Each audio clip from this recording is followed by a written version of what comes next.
Hey everybody, welcome to BaldWorshipLeader.com. My name is Phil Ayers, and now for the first time you guys can actually see that I'm the Bald Worship Leader. Now this new video medium is really exciting because I think for the first time I can actually share some ideas that you guys can see.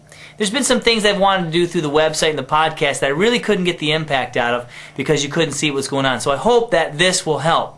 Now, BaldWorshipLeader.com, the website, and the podcast, and now this videocast, just some things that I've done to share some information that I've learned about worship leading.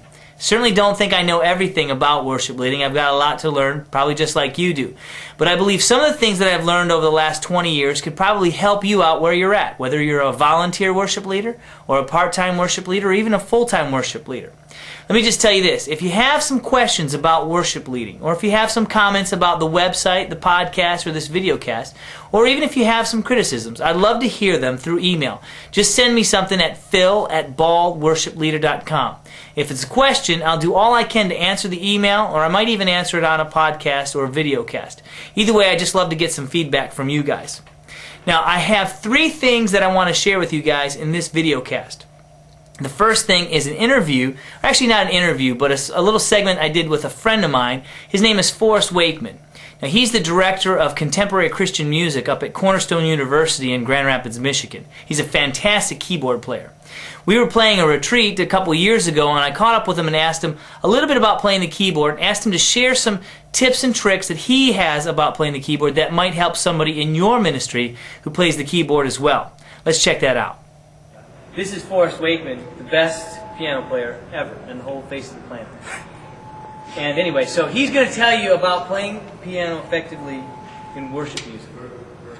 Okay, a lot of it depends on how many people you're playing with.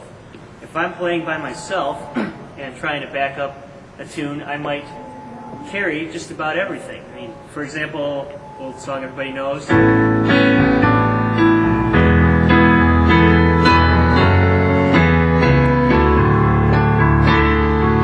Playing a lot of notes.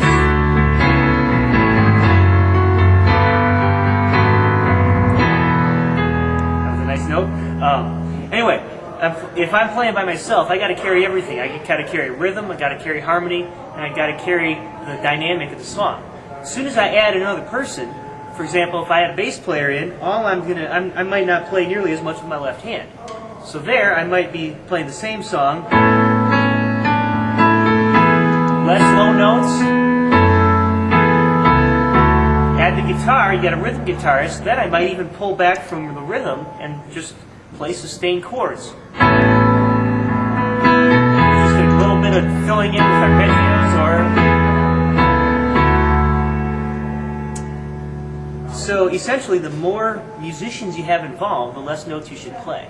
I say take the 100% of the notes and divide it by the number of players you have. If you got 5 people, you got to play 40% of the notes.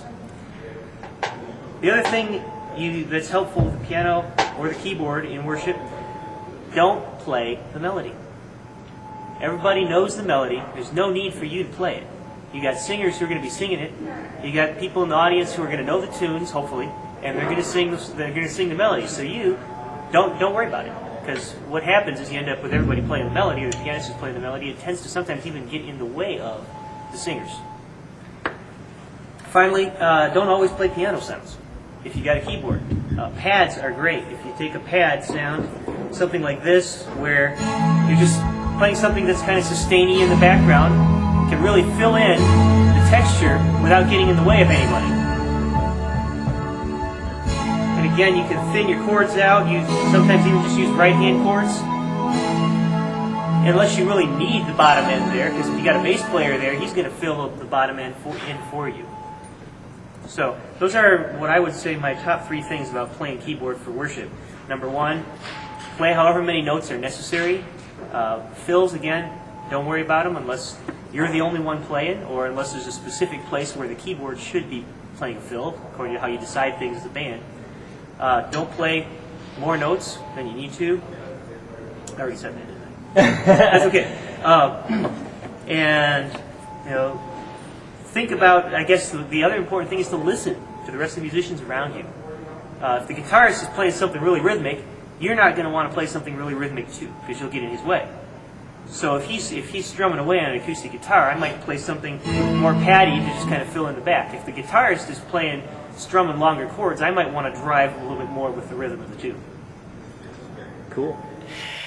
Okay, so what did you guys think about that little segment? Hopefully it was of some help to you and informational and all that.